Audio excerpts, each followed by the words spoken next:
पहलगाम आतंकी हमले के बाद भारत सरकार ने राजनीतिक, आर्थिक और कूटनीतिक मोर्चे पर पाकिस्तान को जबरदस्त चोट पहुंचाई है। मोदी सरकार ने 5 बड़े फैसले लिए हैं, जिसमें सिंधु जल समझौते को स्थगित कर दिया गया है और ये फैसला भारत की तरफ से लिया गया बेहद बड़ा फैसला है, जिससे पाकिस्तान की कमर टूट चुकी है। पाकिस्तान पूरी तरह से हिल चुका है और इसीलिए पाकिस्तान ने भी भारत के फैसलों पर जवाबी कार्रवाई की है। पाकिस्तान की राष्ट्रीय सुरक्षा समिति की एक बैठक गुरुवार को हुई, जिसमें पाकिस्तान के प्रधानमंत्री शाहनवाज शरीफ की अध्यक्षता रही और पाकिस्तान ने गिरदभपकी दी है कि वो शिमला समझौते को रद्द कर देगा, उसे स्थगित कर देगा। अब पाकिस्तान की इस गिरदभपकी के बाद शिमला समझौता एक बार फिर चर्चा में आ गया है। जी हाँ, शिमला समझौता एक बार फिर चर्चा का केंद्र बन गया है और इसे 1972 में भारत और पाकिस्तान के बीच एक निर्णायक युद्ध के बाद शांति बहाल करने के लिए साइन किया गया था। लेकिन सवाल ये उठता है कि शिमला समझौता आखिर है क्या और आज के वक्त में ये क्या महत्व रखता है और क्या पाकिस्तान इसे रद्द कर सकता है। तो चलिए आज बात करते हैं शिमला समझौते के बारे में, जिसे रद्द करने की पाकिस्तान गिरदभपकी दे रहा है।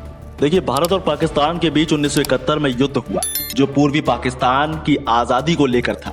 पाकिस्तान की सेना ने पूर्वी पाकिस्तान में भारी अत्याचार किए, जिसकी वजह से लाखों लोग भारत में शरण लेने आ गए। इसके जवाब में भारत ने हस्तक्षेप किया और पाकिस्तान के खिलाफ सैन्य कार्रवाई शुरू की। यह युद्ध भारत की निर्णायक जीत में समाप्त हुआ। पाकिस्तानी सेना के लगभग 93,000 जवानों ने भारतीय सेना के सामने आत्मसमर्पण कर दिया और एक नया देश बांग्लादेश विश्व मानचित्र पर उभर कर आया। भारत इस सिचुएशन में था कि वो पाकिस्तान पर भारी शर्तें थोप सकता था, लेकिन इसके उलट भारत ने शांति और स्थिरता को प्राथमिकता दी और इसी सोच के तहत भारत ने पाकिस्तान को बातचीत के लिए बुलाया और शिमला समझौता हुआ। दरअसल शिमला समझौता 2 जुलाई 1972 को भारत के शिमला शहर में साइन हुआ। इस समझौते पर भारत की ओर से तत्कालीन प्रधानमंत्री इंदिरा गांधी और पाकिस्तान की ओर से तत्कालीन राष्ट्रपति जुल्फिकार अली भुट्टो ने हस्ताक्षर किए। इस समझौते को करने के लिए जुल्फिकार भुट्टो अपनी बेटी और पड़ोसी मुल्क की तत्कालीन पीएम बेनजीर भुट्टो के साथ 28 जून 1972 को शिमला पहुंचे थे। ये वही भुट्टो थे जिन्होंने घास की रोटी खाकर भी भारत के हजारों साल तक युद्ध करने की कसम खाई थी। ये समझौता न केवल 1971 युद्ध के बाद की स्थिति को सुलझाने के लिए था, बल्कि आगे के रिश्तों को बेहतर बनाने और शांति बनाए रखने की दिशा में एक ऐतिहासिक कदम था। चलिए अब आपको ये भी बता दें कि शिमला समझौते की मुख्य शर्तें क्या थी।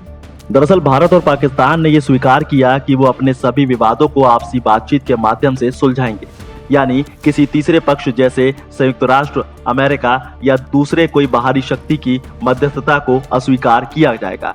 दोनों देशों ने ये वचन दिया था कि वो एक दूसरे के खिलाफ हिंसा या सैन्य बल का इस्तेमाल नहीं करेंगे और सभी मुद्दों पर शांति के तरीके से बात करेंगे। तीसरा, 1971 के युद्ध के बाद स्थिति के अनुसार एक नई नियंत्रण रेखा यानी लाइन ऑफ कंट्रोल निर्धारित की गई, जिसे दोनों देशों ने मान्यता दी। ये वही लाइन ऑफ कंट्रोल है जो आज भी भारत और पाकिस्तान के बीच सीमाओं को परिभाषित करती है। आखिर में भारत ने पाकिस्तान के लगभग 93,000 युद्धबंदियों को बिना किसी अतिरिक्त शर्त के रिहा कर दिया। इसके साथ साथ जो जमीन भारत ने युद्ध के दौरान कब्जा की थी, उसका भी अधिकांश हिस्सा पाकिस्तान को वापस कर दिया। चलिए अब आपको यह भी बता दें कि शिमला समझौते का इंपॉर्टेंस यानी महत्व क्या है। देखिए, शिमला समझौते के माध्यम से यानी शिमला समझौते के जरिए भारत ने कश्मीर को एक द्विपक्षीय मुद्दा घोषित करवाया। इसका मतलब ये हुआ कि अब पाकिस्तान संयुक्त राष्ट्र या किसी तीसरे देश से मध्यस्थता की उम्मीद नहीं कर सकता और दूसरी तरफ पाकिस्तान की हार और सैनिकों का आत्मसमर्पण था। वहीं दूसरी तरफ भारत का परिपक्व और शांति पसंद दृष्टिकोण था। यह अंतर्राष्ट्रीय समुदाय में भारत की छवि को और भी ज्यादा मजबूत करता है। हालांकि शिमला समझौते का सबसे ज्यादा असर कश्मीर मुद्दे पर पड़ा। पाकिस्तान अक्सर इस मुद्दे को अंतर्राष्ट्रीय मंचों पर ले जाने की कोशिश करता रहा है, लेकिन शिमला समझौता इसे द्विपक्षीय संवाद तक सीमित करता है। भारत इसे एक कानूनी आधार के रूप में इस्तेमाल करता है कि कश्मीर कोई अंतर्राष्ट्रीय मुद्दा नहीं है।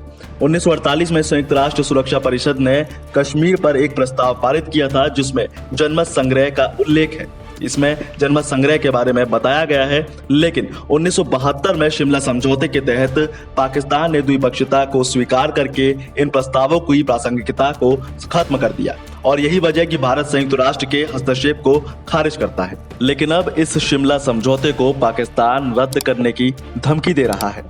दरअसल 2025 में पहलगाम आतंकी हमले के बाद भारत ने पाकिस्तान पर कड़ी कूटनीतिक कार्रवाई कर दी और इसके जवाब में पाकिस्तान ने शिमला समझौते का हवाला देते हुए कहा कि वो भारत के साथ सभी द्विपक्षीय समझौतों को स्थगित करता है जब तक कि भारत संयुक्त राष्ट्र प्रस्तावों और अंतर्राष्ट्रीय कानून का पालन नहीं करता।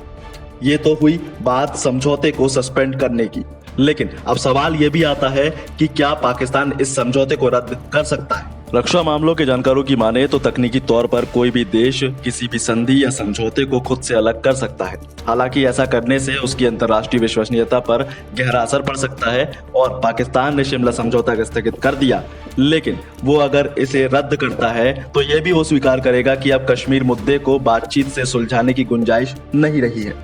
भारत इस स्थिति में दो टुक रह सकता है और यदि पाकिस्तान समझौते को रद्द करता है तो फिर वो भी किसी बंधन में नहीं रहेगा। तो अब पाकिस्तान की इस गिदड़ बप्की के बारे में आपकी क्या राय है, हमें कमेंट सेक्शन में जरूर लिखें। इस खबर में बस इतना ही। ज्यादा अपडेट्स के लिए जुड़े रहिए वन इंडिया हिंदी के साथ और वीडियो को लाइक, शेयर और कमेंट करना ना भूलें। Subscribe to One India and never miss an update.